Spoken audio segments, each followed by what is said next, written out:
지금부터 사랑과 기도로 만들어가는 생명 있는 방송 CHB 크리스찬 헤럴드 방송을 시작합니다. 매일 새벽 4시, 매일 밤 11시 하루의 시작과 마무리를 함께하는 CHB 크리스찬 헤럴드 방송은 크리스찬 헤럴드 신문과 가장 인기 있는 기독교 정보를 담고 있는 www.christianherald.com과 함께 오늘도 성실하게 여러분 곁에 함께할 것입니다. 하나님께서 선물로 주시는 오늘 하루를 CHB 크리스찬 헤럴드 방송과 함께 소망으로 열면서 오늘도 하나님을 섬기며 영혼을 사랑하는 복된 하루가 되시기를 바랍니다.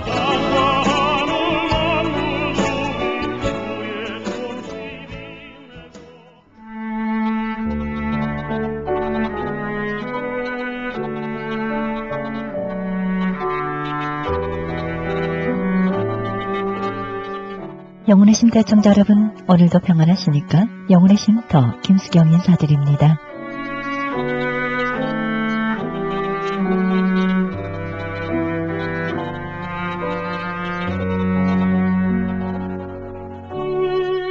우리의 삶 속에서 말이 적으면 삶이 한결 편해지는 것 같습니다. 말을 많이 하다 보면 실수도 많이 하게 되는데요. 말을 적게 하기 위해서는 상대방의 마음을 믿어야 합니다. 세세한 설명이 없어도 잘 알아들으리라 믿으면 말을 많이 하지 않아도 됩니다. 또한 늘 상대방의 입장을 생각해 보아야 하는데요. 그러면 말은 적어지고 관계는 원만해질 것입니다.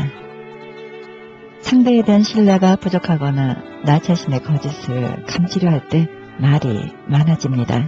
그래서 거짓말은 거짓말을 낳기 위해서 계속 말을 많이 하게 되는 것을 알 수 있습니다. 이렇게 한치밖에 안 되는 우리의 혀를 늘 조심해야 되는데요. 그 혀를 적절하게 쓰긴 쉽지 않습니다. 지혜로운 혀를 늘 마음에 간직해야 하리라 생각이 듭니다.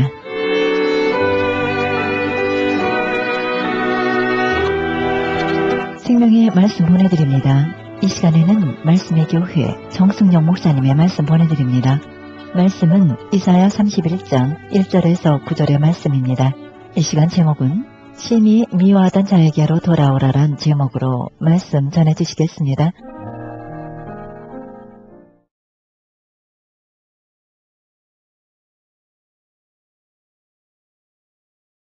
아들을 죽여서라도 우리를 구원하시겠다고요. 8절과 9절을 보면요. 8절은 아수르는 칼에 엎드려질 것이나 사람의 칼로 말미암지 않을 것이다 말합니다. 아수르가 그들의 칼에 죽을 것인데 사람의 칼이 아니라 말하고 있습니다. 누구의 칼입니까? 하나님의 심판에 의해서요. 9절에서는요. 그의 반석은 두려움을 인하여 물러가겠고 그의 방백들은 기호로 인하여 놀라리라 말씀하는데 여기서 반석은 아수르의 왕을 말하고 있고요. 방백들은 아수르의 지도자들을 말하고 있습니다. 이렇게 아수르를 하나님의 철저히 심판하시겠다 말씀합니다. 하나님의 필사적인 노력으로요.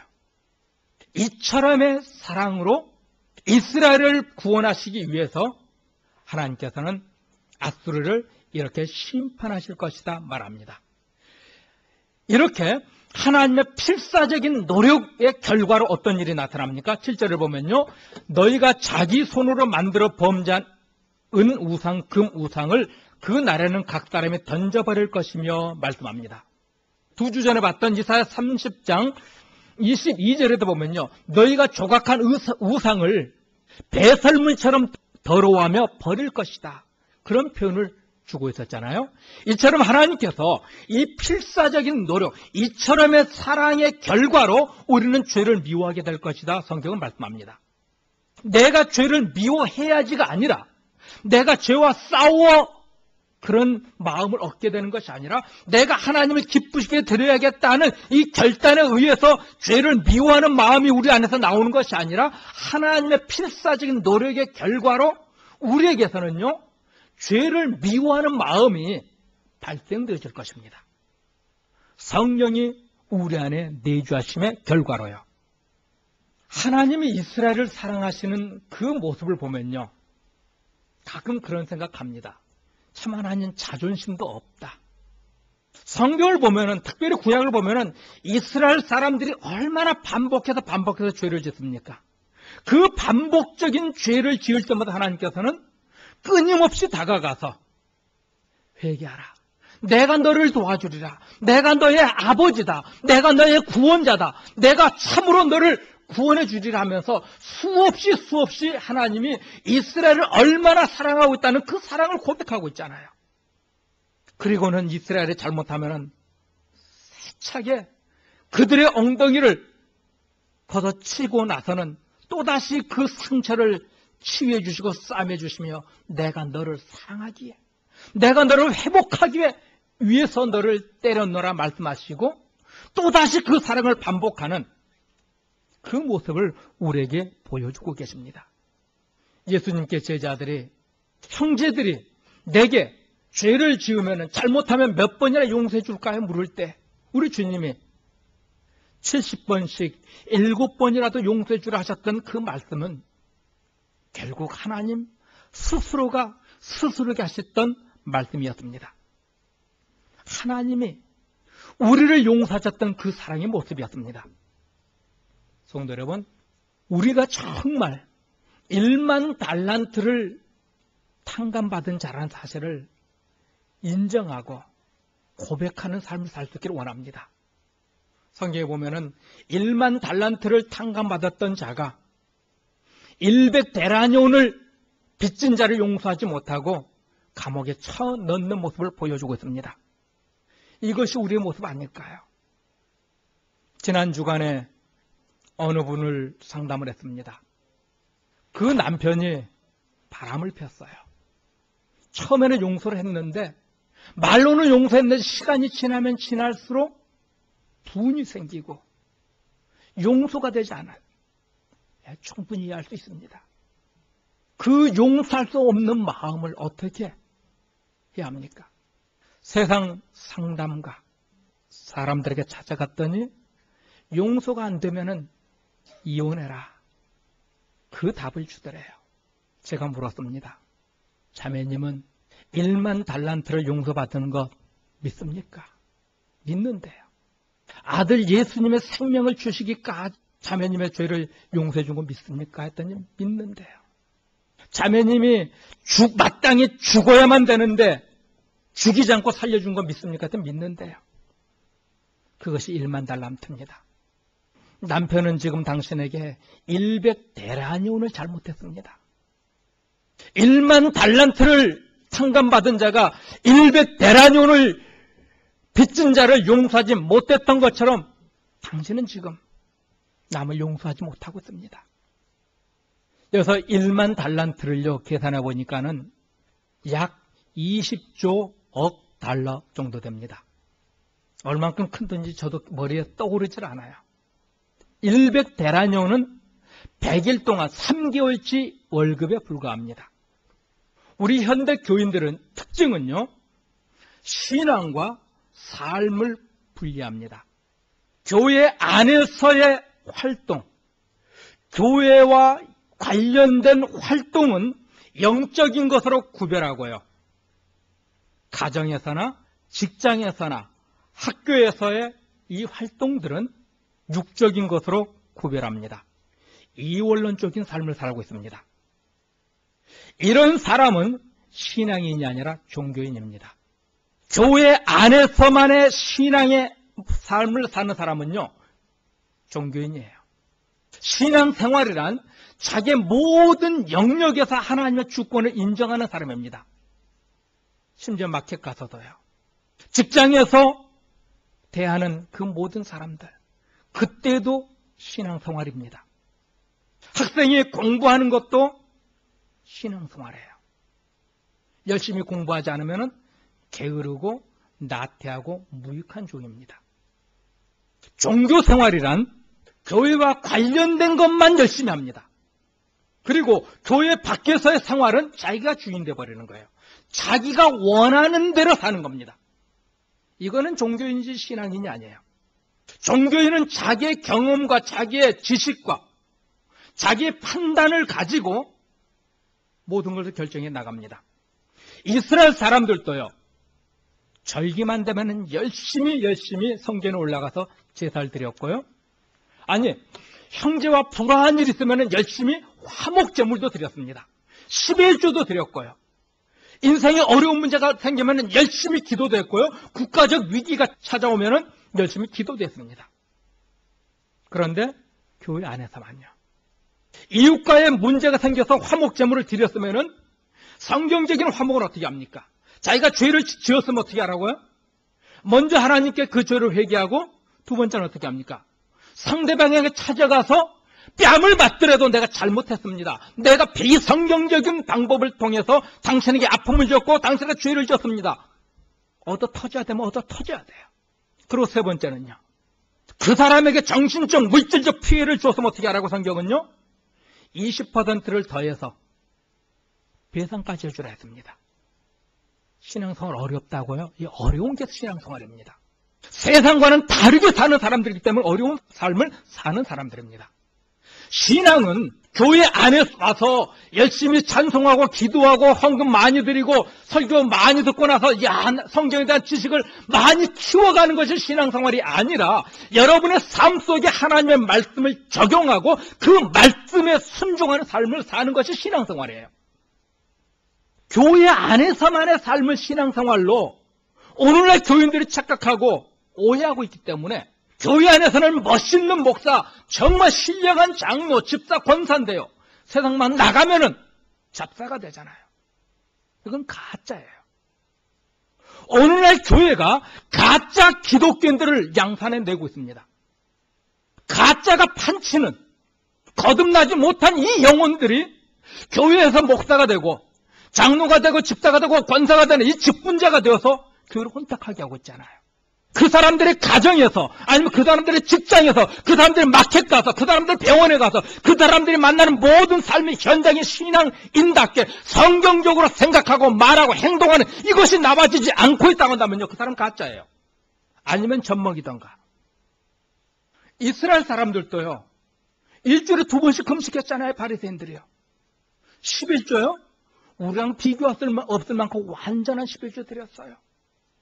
그들 열심히 성전에 와서 그들의 의를 드러내기 위해서 열심히 수고했습니다. 그런데 그들의 삶에 가서는 어떻습니까? 하나님 잊어버리고 살잖아요. 성전에 와서는 하나님 도와주시옵소서 눈물 뿌려 기도했던 이스라엘 백성들이요. 아수르가 쳐들어오니까 어떻게 합니까? 이제 실질적인 삶의 문제가 오니까 어떻게 합니까? 하나님이 해주실 줄은 믿습니다 해놓고 어떻게 합니까? 이집트로 달려가잖아요. 이것이 오늘날 우리의 모습이 아닌가요? 믿습니다 해놓고 하나님의 그 능력을 믿습니다 해놓고 우리는 자꾸 나의 어떤 것을 끄집어내서 그걸로 그 문제를 해결해 보려고 해요. 이건 믿음 아니에요. 하나님 앞에 한번 투기해보는 거예요. 투자 한번 해본 거예요. 이스라엘이 아수르에게 공격을 당할 때 이집트에게 달려가는 것은 원인을 해결하는 방법은 아니죠. 사람이 배가 아프면 어떻게 합니까? 원인을 치료해야겠죠. 배가 아픈데 배꼽에다 빨간 약 바르면 나을까요? 안 낫잖아요. 이스라엘 사람들이 아수르가 쳐들어올 때 그것을 해결할 수 있는 방법은 무엇입니까? 오늘 이사야서가 우리에게 말씀하고 있는 것이 무엇입니까? 이사야서는요. 왜 기록했습니까? 이스라엘 사람들 하나님을 믿노라 하면서도요. 그들의 삶에서 하나님의 백성다운 모습이 안 나왔습니다. 정직하지도 않았고요. 탈세했고요. 거짓을 했고요. 정말 법 앞에 공평하지도 않았습니다. 돈 있는 자, 힘 있는 자는 법의 보호를 받았고 힘 없는 자는 짓밟힘을 받았고요. 이런 세상으로 이스라엘이 굴러가니까는 하나님께서 이스라엘을 통해서 그 죄를 책망하고 그걸 회개하지 않으니까 어떻게 합니까? 하나님께서 이스라엘이라는 나라를 멸망시켜버리잖아요. 이 백성들의 문제가 해결되기 위해서는 어떻게 합니까? 공의가 회복돼야 돼요. 오늘 우리의 삶의 권관 속에 하나님의 법이 나의 삶을, 나의 생각을, 나의 전부를 지배할 때 우리는 비로소 자유할 수 있습니다. 이 자유는 세상에서 잘 먹고 잘 사는 만사형통은 아니라는 것을 여러분 기억하실 겁니다. 예루살렘은 아수르가 중동 모든 지역을 지배할 때 정복당하지 않은 유일한 도시입니다. 여러분 알잖아요. 예루살렘이 얼마나 조그만 땅덩어리라는 거. 손바닥만한 그 예루살렘은 아수르에게 정복당하지 않았습니다. 모든 나라는 다 아수르에게 짓밟혔는데요. 그래서 이방 나라들은 이 예루살렘이 정복당하지 않는 것이 미스테리였어요. 정말 불가사의한 이 사건이었습니다. 이 불가사의한 이 미스테리적인 삶을 살고 있는 그들이, 하나님의 은혜로 그렇게 살고 있는 그들이 하나님을 의지하는 것이 아니라 이집트를 향해 달려가고 있잖아요. 이것이 이스라엘의 신앙의 모습이었습니다. 9절 보죠. 그의 반석은 두려움을 인하여 물러가겠고 그의 방백들은 기호를 인하여 놀라리라. 이는 여호와의 말씀이라. 여호와의 불은 시온에 있고 여호와의 풀무는 예루살렘에 있느니라. 여기 9절을 보니까는 여호와의 불이 시온에 있고 여호와의 풀무는 예루살렘에 있다 말씀합니다. 이 말씀은 하나님이 이스라엘을 떠나지 않고 거기에 함께 있다는 상징적인 표현입니다. 하나님이 이스라엘을 떠나지 않았기 때문에 하나님으로 인해서 이스라엘은 망하지 않을 것이다. 그런 결론으로 가고 있었고요. 우리 주의 성령이 함께하는 교회는 절대로 사탄에게 공격을 받을 수 없다 말하고 있습니다. 맞는 말입니까? 여러분이 성령 충만하면은 사탄이 공격 안 합니까? 교회가 성령 충만하고 뜨겁고 맨날 부흥회만 해대면은 그 교회 시험이 없습니까? 믿음으로 동행하는 자는 절대로 시험을 안 받습니까? 반대죠. 오히려 더 받습니다. 여러분이 열심히 기도하고 봉사하고 전도하고 헌신할 때요, 시련은 더 찾아올 겁니다. 만사형통은 성경 약속하지 않았어요. 이스라엘이 하나님과 함께하지 않아서 죽을 고생했습니까? 하나님은 이스라엘이 아무리 범죄했어도 이스라엘을 떠나지 않았죠. 하나님 거기 계셨습니다. 그런데도 이스라엘은 죽을 고생합니다.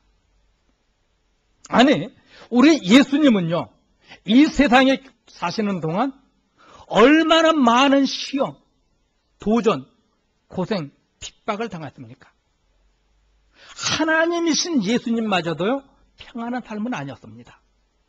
누구보다도 많은 사탄의 도전과 시련, 핍박과 괴로움을 겪어야만 했습니다. 우리 믿는 자는 만사형통은 성경 약속하지 않았습니다. 요한복음 15장 19절 봅니다. 같이요. 너희가 세상에 속하였으면 세상이 자기의 것을 사랑할 것이나 너희는 세상에 속한 자가 아니요 도리어 내가 너희를 세상에서 택하였기 때문에 세상이 너희를 미워하리라. 믿습니까? 우리가 주님께 속했기 때문에 세상 우리를 미워하는 겁니다. 우리가 세상 사람들이 사는 방식으로 살지 않기 때문에 미워하는 겁니다. 여러분이 직장 동료들과 함께 일 마치고 밤마다 술집에 다니고 같이 담배 피고 같이 이상한 짓 해주면 어떻습니까? 좋다고 할 겁니다. 그런데 여러분이 하나님의 백성답게 살기 위해서 술자리도 회피하고 놀러 가는 것도 회피하고 주일날 산과 들로 가자고 하는데 그것도 회피하고 하나님의 백성다운 삶의 방식을요 고집하면 어떻습니까? 여러분은 별종으로 인정하고 멀리할 겁니다. 여러분 그렇게 인정받아야 됩니다. 저놈은 우리와 달라. 하나님이 함께하기 때문에 이스라엘의 백성에게 시험이 없었던 건 아닙니다. 하나님의 백성이기 때문에 더 많은 시련과 고통이 있었습니다. 주의할 것은요, 자기가 나쁜 짓 실컷 해서 욕먹는데도 하나님 때문에 핍박받는다고 하는 헛소리 해야 되는 사람들도 종종 있습니다.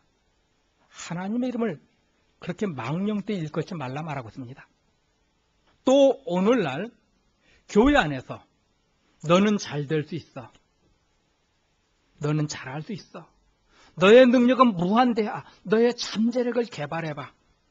이런 말 많이 하죠. 하나님을 의지하는 것 대신에 너에게는 엄청난 잠재력이 있다. 너는 무엇이든 할 수 있다 하는 자기 확신, 자기 자랑, 자기 만족을 심어줍니다. 사탄의 속삭임입니다. 사탄이 아담을 유혹할 때 너도 하나님처럼 될 수 있어. 그 사탄의 악마의 속삭임에 사탄이 넘어갔던 것처럼요. 오늘날 교회가 교인들이 너는 할 수 있어. You can do it. 사기꾼입니다. 악마의 소리예요. 우리는 할 수 없어요. 주님 밖에 있어서는 아무것도 할 수 없는 존재인데 할 수 있다 자꾸 거짓말 시키고 있고요. 세뇌시키고 있습니다. 저는요. 목사인 저는요. 여러분 어떤지 모르겠습니다. 믿음으로 살겠다 몸부림치지만요. 믿음으로 사는 순간보다 넘어질 때가 더 많아요. 무의식 속에 튀어나오는 이 분노 아니면은 의심, 불안함 이런 모든 것들이 더 많아요. 우리는 이 악마의 속삭임에 속지 말아야 합니다. 나는 무익한 종입니다.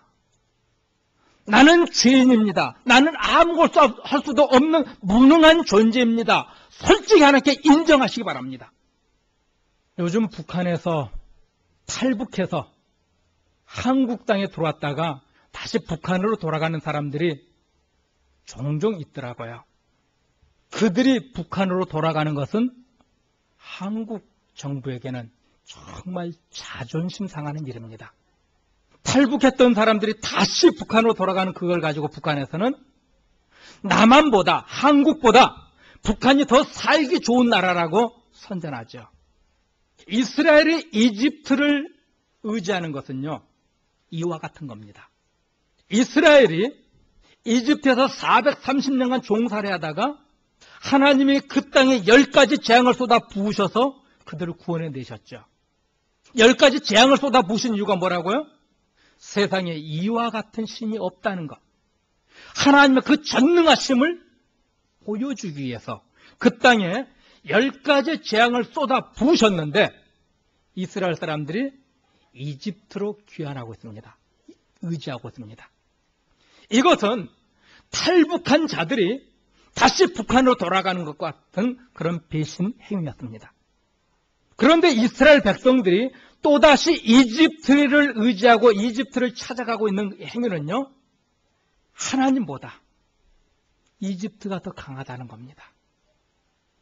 하나님이 줄 수 없는 평안, 하나님이 줄 수 없는 행복을 줄 수 있다는 거짓된 고백인 것입니다. 그래서 하나님께서는 이스라엘 백성들에게 그토록 진노하셨던 겁니다. 저와 여러분이 하나님의 백성으로서 구원받은 이 감격을 내려놓고 자꾸 세상적인 방법으로 사는 행위가 바로 그런 것이에요. 하나님보다는 세상 이것이 더 능력 있고 이것이 나를 나답게 만들고 이것이 나를 더 행복하게 만든다고 한다는 이 잘못된 고백인 것입니다. 이런 이스라엘 백성들에게 뭐라 말합니까? 6절에요. 이스라엘 자손들아 너희는 심히 거역하던 자에게로 돌아오라 말씀합니다. 하나님이 부르고 계십니다. 하나님보다는 이집트가 더 좋다고 달려가고 있는 그들에게 말씀합니다. 너희들이 미워했던 여호와께 돌아오라는 겁니다. 너희들이 거역하고 미워하고 있는 여호와께 돌아오라 말씀합니다. 로마서 5장 8절 10절 같이 봅니다. 우리가 아직 죄인 되었을 때 그리스도께서 우리를 위하여 죽으심으로 하나님께서 우리에 대한 자기 사랑을 확증하셨느니라. 곧 우리가 원수 되었을 때 그의 아들의 죽이심으로 말미암아 하나님과 화목하게 되었은즉 화목하게 된 자로서는 더욱 그의 살아나심으로 말미암아 구원을 얻을 것이니라. 너희가 미워하는 자에게 돌아오라는데 돌아옵니까? 안 돌아오죠. 어떻게 합니까? 하나님이 화목 제물을 준비하시죠. 그 화목 제물이 누굽니까? 아들 예수 그리스도. 예수님을 우리와 하나님 사이에 화목할 수 있는 제물로 내어놓으셨습니다. 6월절 때 어린 양을 먹듯이 마지막 만찬 때 떡을 떼어주며 이것이 내 몸이라 하셨던 그 떡을 떼어주시면서 하나님과 우리와 화목한 이 관계를 회복시켜 주셨듯이 하나님을 미워하고 있는 자들, 원수되었던 우리를 하나님의 자녀 삼으시기 위해서 아들을 화목 제물로 내어 주셨습니다. 성도 여러분, 세상을 어떻게 살아야 할까요? 세상에 주와 같은 분이 없다는 것을 인정하고 살아야 합니다.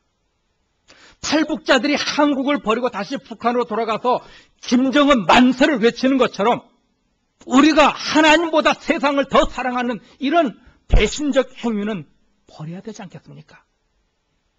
오직 주님만이 나의 전부이시고 주님만이 나를 하나님과 화목하게 만들어주시는 분이라는 사실을 고백하며 살아야 할 것입니다. 9절은 하나님이 언제나 어디서나 우리와 함께 하실 것을 약속합니다. 여러분이 지쳐 힘들고 피곤하고 낭망하고 울고 있는 그곳까지 찾아오셔서 거기에서 우리를 일으켜 세우실 겁니다. 하나님을 원망하고 미워하고 거역하던 자들, 원수 되었던 자들을 위해서 아들을 주셨던 주님이 여러분의 삶에 찾아오셔서 하나님을 하나님답게 인정하는 자녀로 만들어 주실 겁니다. 이 일을 이루시기까지 우리 하나님은 필사적으로 일하실 겁니다. 필사적으로 보호하셔서 우리 주님의 그 모습을 여러분의 삶에서 보기를 원하십니다. 로마서 8장 28절 29절 우리가 봤던 말씀입니다. 다시 한번 보죠. 우리가 알거니와 하나님을 사랑하는 자 곧 그의 뜻대로 부르심을 입은 자들에게는 모든 것이 합력하여 선을 이루느니라.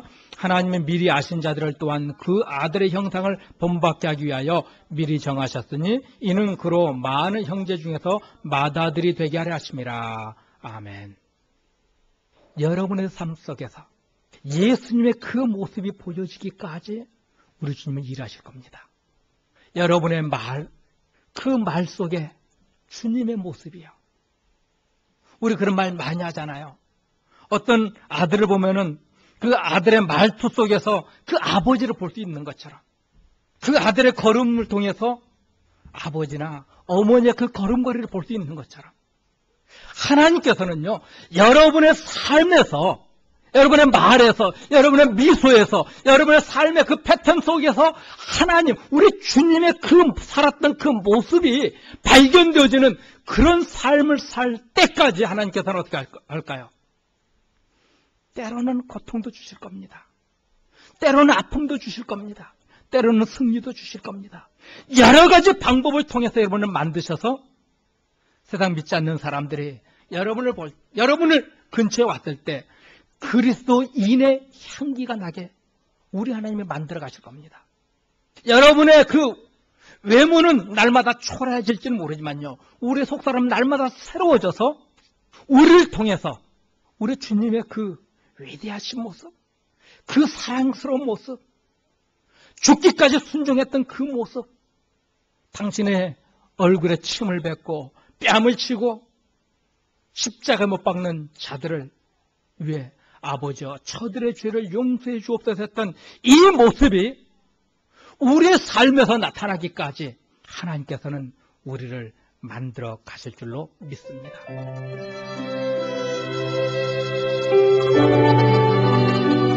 지금까지 말씀의 교회 정승용 목사님께서 심히 미워하던 자에게로 돌아오라란 제목으로 말씀 전해주셨습니다.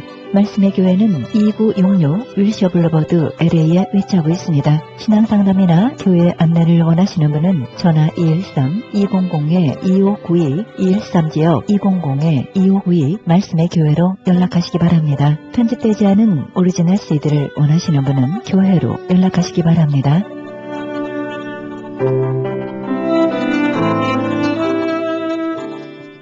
지금 여러분께서는 AM 1650과 인터넷을 통해 미 전역과 세계로 그리고 하와이에서는 AM 1540으로 방송되는 크리스천 헤럴드 방송에서 보내드리는 영혼의 쉼터 함께하고 계십니다.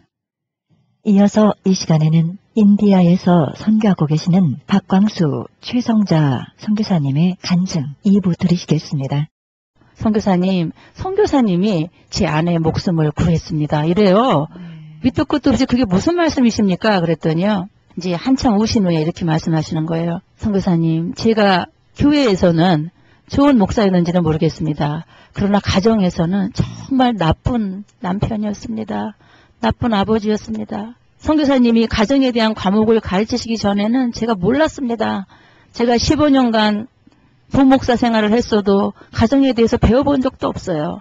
그래서 맨날 가정에서 화내고 아내를 구타하고 성질 부리고 그리고 막 아이들한테도 소리 지르고 가정일은 하나도 돕지 않고 돈이 없다 그러면 막 아내를 때리고 그랬던 저였습니다. 그런데 예수님께서 우리를 사랑하셨듯이 아내를 사랑하고 가정을 사랑하라는 그 말씀을 배운 후에 저는 100% 변했습니다. 네. 그리고 저희가 부부싸움을 할 때마다 제 아내가 말하기를 난 당신 때문에 자살할 거야. 그러면서 밖으로 나가서 자살할 장소를 찾아다니는 걸 제가 데려오고 했었는데 지금 제가 100% 변해서 제 아내가 말하기를 너무 행복합니다. 우리 가정이 천국 같습니다. 누가 당신을 그렇게 가르쳤습니까? 그렇게 아내가 고맙다고 꼭 말을 해야 되겠다고 저한테 그렇게 변했다 그래요. 그래서 제가 좀 어떻게 구체적으로 변화되셨느냐고 물어봤더니요. 이제는 소리 안 지르고 집에서 화를 안 내신대요. 어떤 일이 있어도. 그리고 돈이 없으면 그전에는 막 화를 내셨는데 지금은 여보 기도합시다. 네. 우리가 기도할 때 하나님이 공급해 주십니다. 아멘. 그리고 아내랑 손을 잡고 기도를 하신다는 거예요. 네. 그리고 인도에서는 남자가 절대 밖에 나가서 물을 길어오지 않아요. 물이 귀해서 우물 같은데 공동 우물에서 물을 길어와야 음식도 해먹고 그러잖아요. 그런데 그건 여자들의 일이에요. 그래서 여자가 밖에 나가서 물동이를 이고 가서 줄 서가지고 기다렸다가 물을 떠오고 그래서 인도 여성들이 병이 많고요. 무거운 걸 넘어들어서 자궁 드러내는 인도 여자들이 결혼한 여성들이 너무나 많거든요. 그래도 남편들이 도와주질 않아요. 그건 여자 일, 남자 일이 극단적인 가부장적 제도라 여자가 집에서 아내가 쓰러져 누워 있어도 절대 그런 일은 안 하거든요. 그런데 이 목사님이 그러는 거예요. 이제 저는 물도 길러 가고요. 양파도 깝니다. 그리고 집안일도 하고요.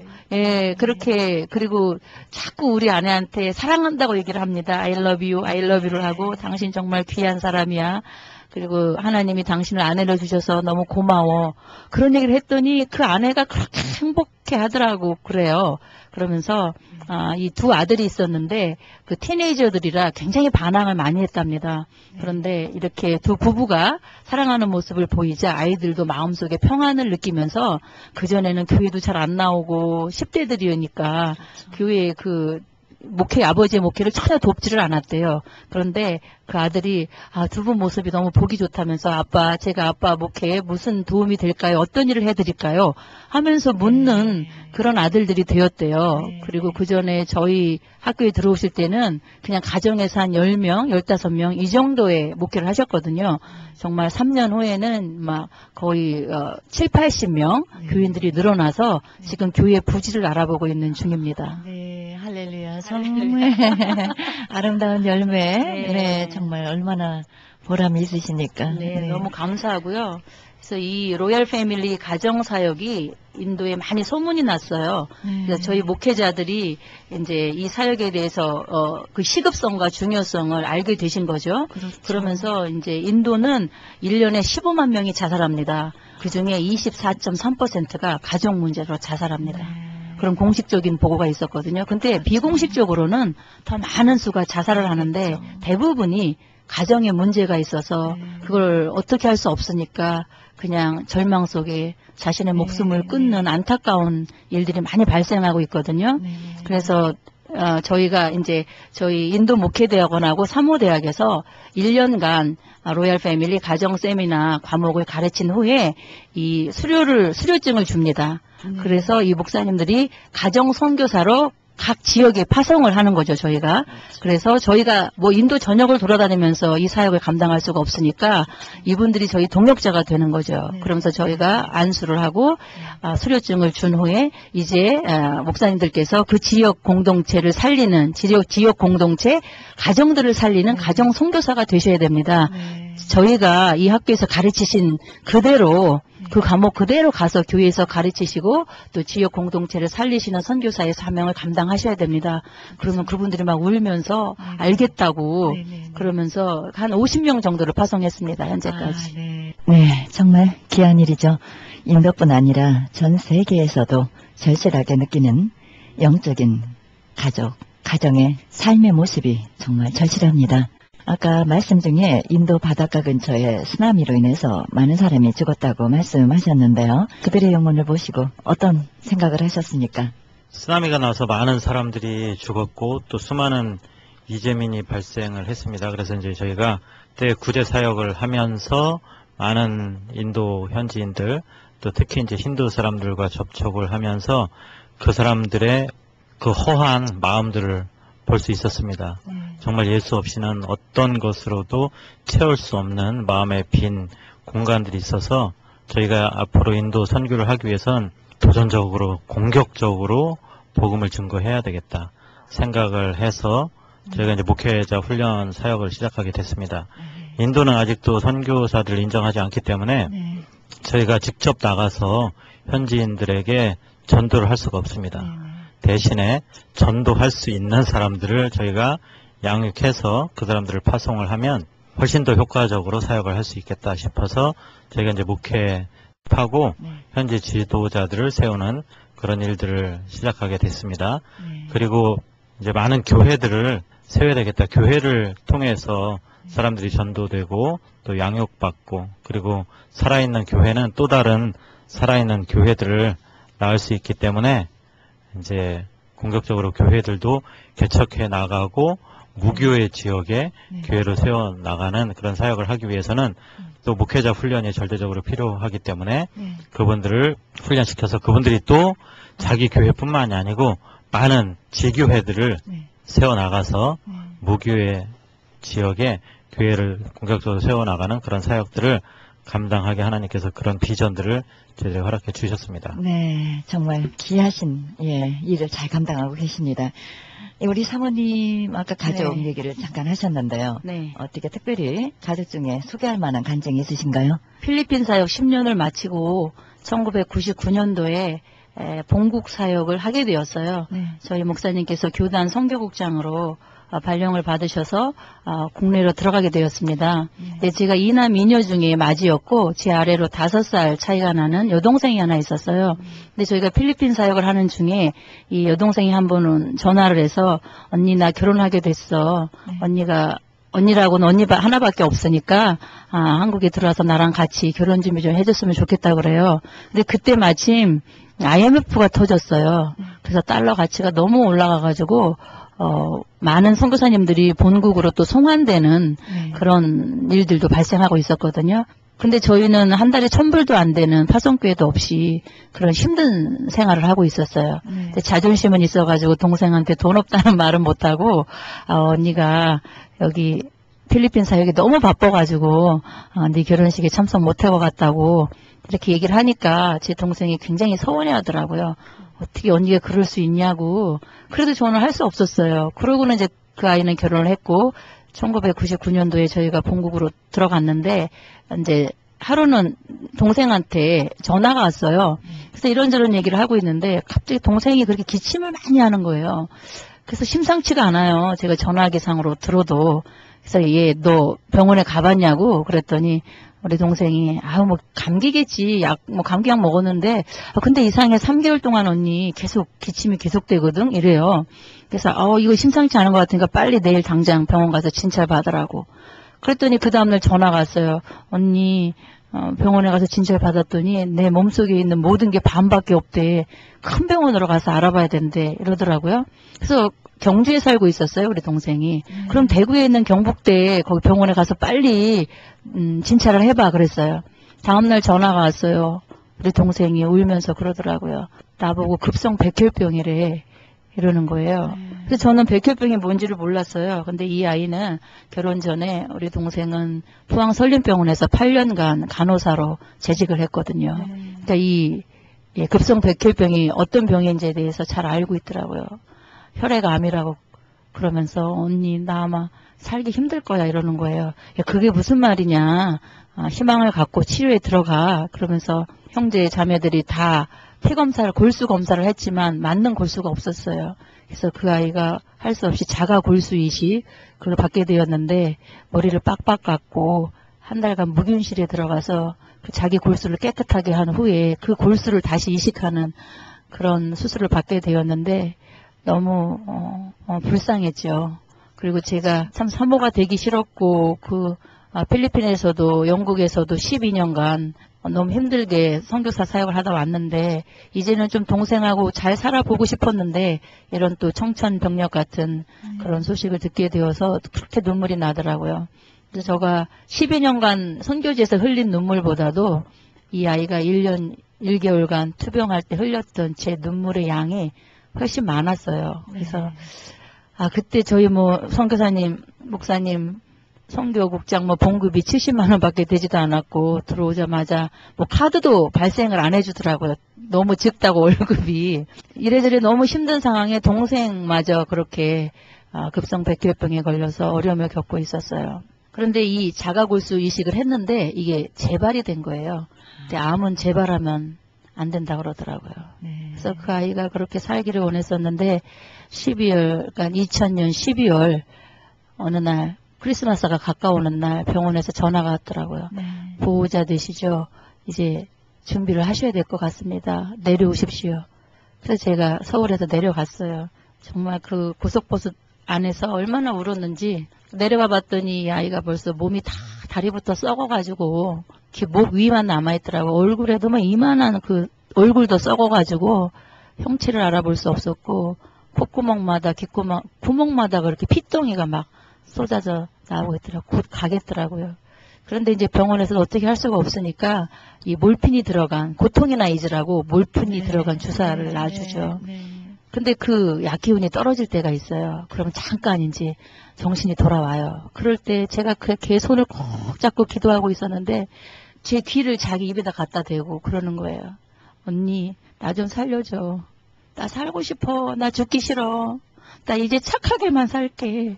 죄 안 짓고 하나님이 나 한 번만 살려주시면 나 정말 잘 살 수 있을 것 같은데 나 좀 살려줘. 이 얘기만 계속하는 거예요. 제 마음이 너무나 아팠습니다. 그러나 그날 새벽 그 아이는 그렇게 살려달라고 절규하다가 하나님 곁으로 갔습니다. 제가 그 아이를 화장하라고 바다에 뿌리고 서울로 돌아가서 3일을 통곡을 하면서 하나님께 부르짖었어요. 하나님, 선교사의 길이 이렇게 힘든 겁니까? 정말 제 나름대로는 최선을 다했는데 왜 축복은 안 해주시고 이렇게 힘든 일만 계속 생기는 겁니까? 나 이제 선교사 포기할래요. 나 이제 못하겠어요. 그러면서 이불을 뒤집어 쓰고 그 겨울 3일 동안 저 혼자서 방을 대굴대굴 구르면서 하나님의 뜻을 구하고 있었어요. 3일째 되는 날 또 하나님이 저를 찾아오셨어요. 그러더니 너는 동생이 3명이 있는데 그 중에 하나가 죽으니까 마음이 굉장히 아프지. 근데 얘 한 번만 생각해 봐봐. 나는 아들이 하나밖에 없었다. 근데 그 아들을 네 죄 때문에 그 순한 양을 십자가상에서 피를 흘리게 해야만 했다. 넌 이런 내 마음 한 번이라도 생각해 봤니? 그렇게 질문하시는 것 같더라고요. 저는 3일 동안 그냥 죽은 동생에 대한 그런 서러움 때문에 하나님을 원망하는 기도를 하고 막 이제 선교사 안 하겠다고 떼를 쓰고 그랬는데 아버지께서는 저한테 찾아오셔서 그러시는 거예요. 내가 너를 얼마나 사랑하는 줄 아니? 너 때문에 너를 위해서 내가 내 아들 예수를 그렇게 해야만 하는 내 심장을 좀 알아줬으면 좋겠다 그러시는 거예요. 저는 그때 정말 깜짝 놀랐어요. 아버지가 나를 이렇게 사랑하시는 거구나. 내가 사랑하는 여동생을 잃어보니까 우리 아버지 마음이 얼마나 아팠을지 이해가 되더라고요. 그보다 더 아프셨겠죠. 그래서 제가 그때 더 통곡을 했어요. 이렇게까지 절 사랑하시는 거예요, 아버지? 저 아무것도 아닌데 그냥 내버려 두시지. 왜 그렇게 사랑하시는 거예요? 그러면서 울고 있는데 아버지가 그러시더라고요. 네 동생은 걔 사명을 다 하고 나한테 왔다. 왜냐하면 너한테 이거 가르쳐 주려고. 걔는 온몸을 희생해서 자기 사명 다 감당하고 왔으니 네 동생은 걱정 말아라. 나랑 편안히 잘 쉬고 있다. 그러나 한 가지 네가 기억해야 할 것은 앞으로 네가 구원해야 할 영혼들이 내가 그렇게 사랑하는 아들의 피값을 치르고 산 영혼들이라는 것을 기억하기 바란다. 그렇게 말씀을 하셨어요. 그래서 제가 그때부터 선교사로서 달라지기 시작했습니다. 그전에는 제 열정만 가지고 열심히만 하면 되는 줄 알았어요. 그러나 그 후로는 아버지께서 한 영혼을 얼마나 사랑하시는지 그것을 알기 때문에 제가 달라지기 시작했어요. 그리고 한 가지 느낀 게 있습니다. 우리에게 매일 주어지는 이 오늘이라는 선물은 너무나 귀한 것이라는 걸 알았어요. 우리 동생이 언니 나 살려줘.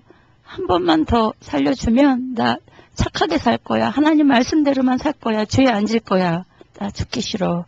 이렇게 졸교하던 그렇게 죽어간 사람들이 어찌 제 동생뿐이겠어요. 얼마나 많은 사람들이 오늘도 병으로 죽고 사고로 죽겠습니까?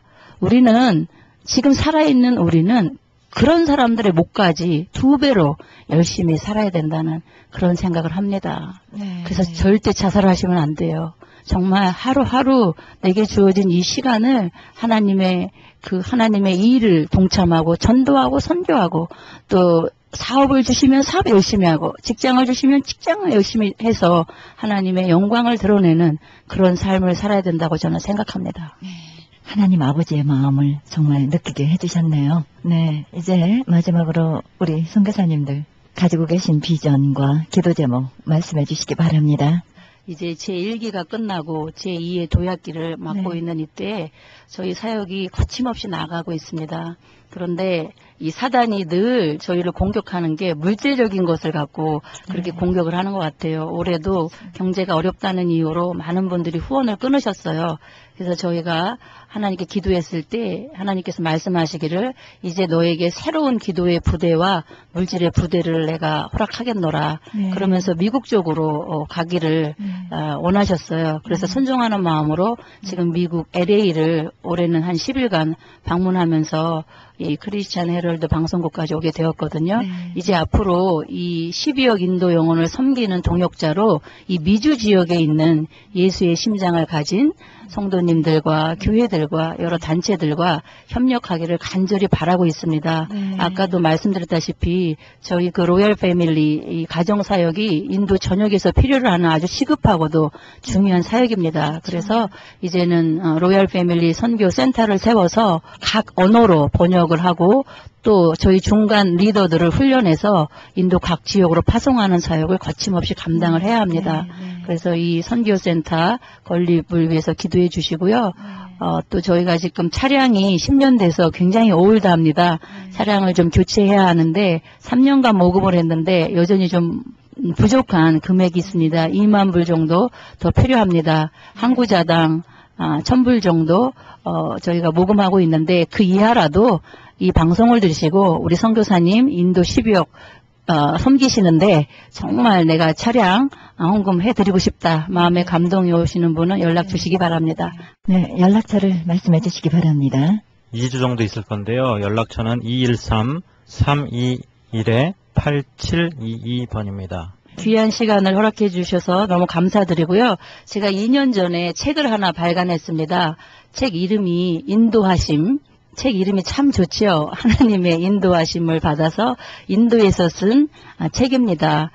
저희가 시간이 짧아서 어느 교회에서나 이런 방송국에 오면 제 간증을 다 해드리지 못해요. 그래서 이 책으로 담아봤습니다. 혹시 관심이 있으시면 꼭 사서 읽으시면 큰 은혜와 도전이 될 줄로 믿습니다. 출판사는 상상나무입니다. 인도하심. 오늘 이 자리에 함께 해주셔서 감사합니다.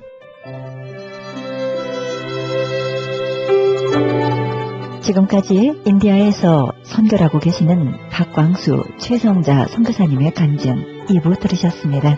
박광수 최성자 선교사님을 위해서 기도 많이 부탁드립니다.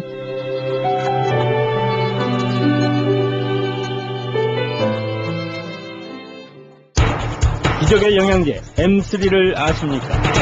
무슨 병에 걸렸든지 큰 효과를 준다는 그 신비한 기적의 영양제.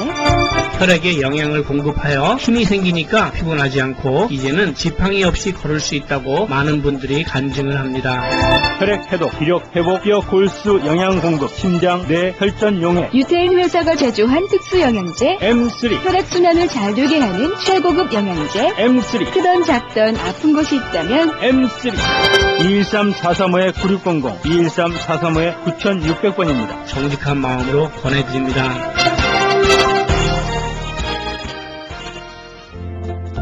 CHB 건강 칼럼. 오늘은 기에 대하여 이야기 나누어 보도록 하겠습니다. 기가 왕성하면 혈기가 왕성하다고 하고 기가 떨어지면 감기에 걸렸다고들 합니다.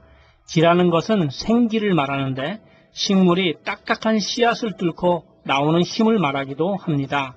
혈기가 왕성한 사람을 보면 대부분 코로서 호흡을 하고 그렇지 못한 사람들은 입으로서 자주 호흡을 합니다. 성경에서는 사람이 죽을 때 기운이 다하여, 기운이 쇠하여, 기운이 진하여 죽는다고 합니다. 이와 같이 생기는 생명과 밀접한 관계가 있는 것 같습니다. 생기가 도는 사람은 코로서 숨을 쉬고 그 생기는 피를 만들고 어혈을 밖으로 빼내는 작용을 합니다. 일단 코로 숨을 쉬게 되면 심장과 대장이 숨을 쉬게 되고 심장은 몸 안에서의 각종 작용을 하고 대장은 몸 밖의 피부에 작용을 하게 됩니다. 그러니까 아토피 피부를 가진 사람은 대장이 나쁘다고 보시면 됩니다. 다시 말씀드리면 아토피 피부의 사람은 대장이 나쁘고 그 원인은 생기가 부족해서 이런 일이 생기게 된다는 것입니다. 심장 개통이 좋지 않은 분들도 그 원인은 생기가 부족해서 어혈을 밖으로 밀어내지 못하게 될 때 여러 가지 심장 개통의 질병을 앓게 되는 것입니다. 그러면 어떻게 하면 생기를 우리 몸에 끌어들일 수 있을까요? 건강한 흙에서 땅 기운을 받은 식물과 그 씨앗을 먹으면 됩니다. 식물이 좋다는 것은 일반적인 상식이 됐지만 오늘은 아주 좋은 땅 기운이 어떤 기적을 실제적으로 만들어냈는지를 말씀드리겠습니다. 11월 5일경에 가디나 노인 아파트에서 기적의 영양제 M3를 보내달라는 전화를 받았습니다. 오시라고 했더니 몸이 아파서 걸을 수가 없다고 하기에 제가 직접 배달을 갔습니다. 그 권사님의 말씀인즉 4년 동안 기침을 해서 배가 등에 붙었고 기침을 자주 해서 잠을 주무실 수가 없기에 수면제를 드신다고 했습니다. 그리고 축농증이 아주 심하다고 했고 체중은 66파운드로 빠져서 병원에서 준비하시라고 했다고 합니다. 이제 마지막으로 지푸라기라도 잡는 심정으로 기적의 영양제라는 M3를 주문했는데 저보고 살 수 있냐고 묻더군요. 그래서 제가 말씀드리기를 사람의 생명은 하나님께 있지만 하나님께서 복으로 주신 선물을 우리가 가끔 발견하지 못할 때가 있다고 했더니 그 권사님이 먹어보겠다고 하더군요. 그래서 드시고 10일 후에 또 전화가 왔습니다. 그 권사님께 전화가 왔는데 몇 병을 더 배달해 달라는 것입니다. 가서 뵈니 말씀하시기를 M3를 먹는 그날 4년 동안 했던 기침이 멈추었고 수면제 없이 잠을 편히 잘 수 있었고 코에 생긴 고름덩어리, 축농증도 일주일 만에 다 없어져서 병원에 갔더니 의사가 깜짝 놀라면서 병원까지 날라서 왔냐고 했더군요. 도저히 걸을 수 없는 상태였던 것 같습니다. 지금은 식욕이 생겨서 하루에 5번 식사를 하신다고 하면서 기운이 펄펄 나신다고 합니다. 두 번째 사례는 11월 20일 며칠 전이죠. 어느 어머니의 전화를 받았는데 본인이 M3를 복용하고 있는데 너무 좋아서 혹시 아기에게 먹일 수 있냐고 물어봤습니다.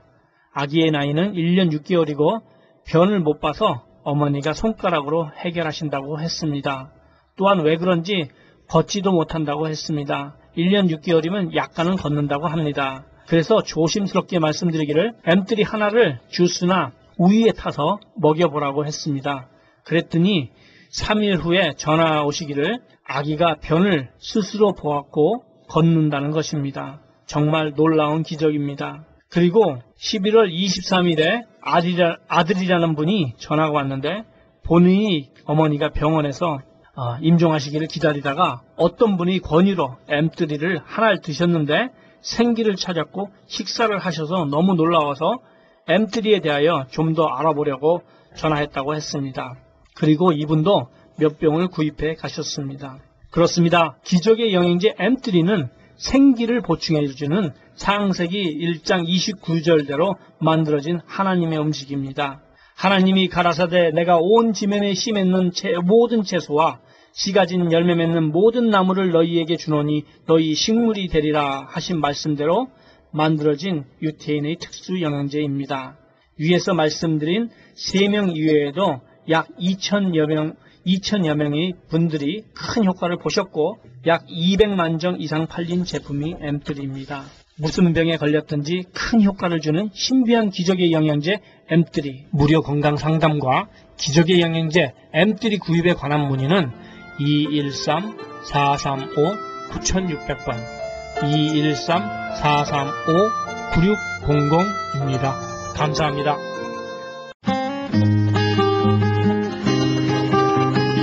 헤럴드 게시판. 베들레헴에서 올 12월에 열릴 크리스마스 콘서트를 위해 단원 모집합니다. 자세한 안내는 전화 310-329-2761, 310지역 329-2761, 209 목사님께 문의하시기 바랍니다. 제1회 미주 청소년 효 굴짓기 효사랑 그림 공모전이 있습니다. 자세한 안내는 찌를사지역 670-8004-562-833-5520번으로 연락하시기 바랍니다. 그리스 반모섬에 헬라 성경 보내기 후원자 모집합니다. 자세한 안내는 반모섬 전화 30-22-470-33-237 차인수 박영란 선교사님께 연락하시기 바랍니다. 가나선교회 조선족 고아 후원자 모집합니다. 자세한 안내는 전화 909-816-3457, 909지역 816-3457 장상우 목사님께 연락하시기 바랍니다. 담임 목사 청빙합니다. 하와이 호놀룰루에 위치한 에덴 장로교회에서 담임 목사 청빙합니다. 자세한 안내는 이메일 어드레스 danielee1028@gmail.com으로 연락하시기 바랍니다.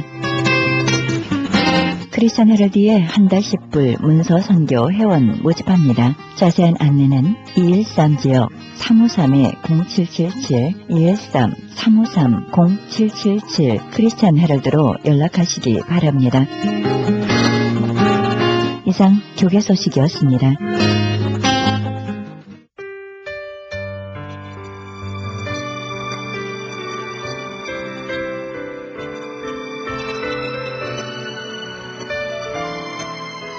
어느 날 예수님은 이 세상에서 가장 어리석고 손해보는 거래를 지적해 주셨습니다.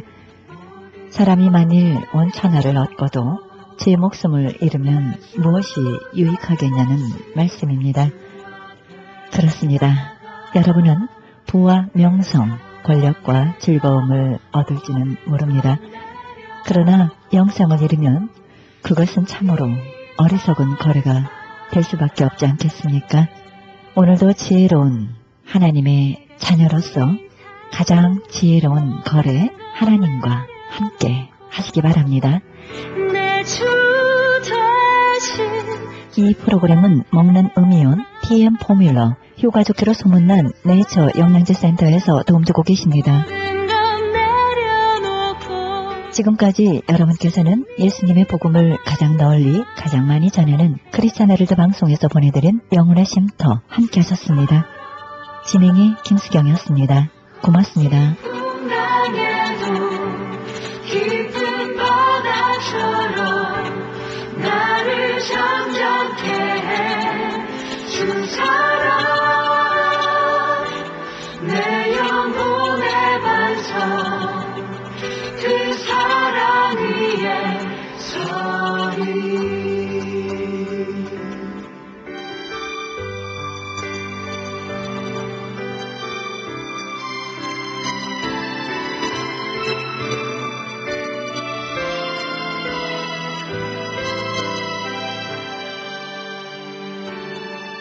내가 주인 삼은 모든 것 내려놓고 내 주 대신 주 앞에 나가 내가 사랑했던 모든 것 내려놓고 주님만 사랑해 주 사랑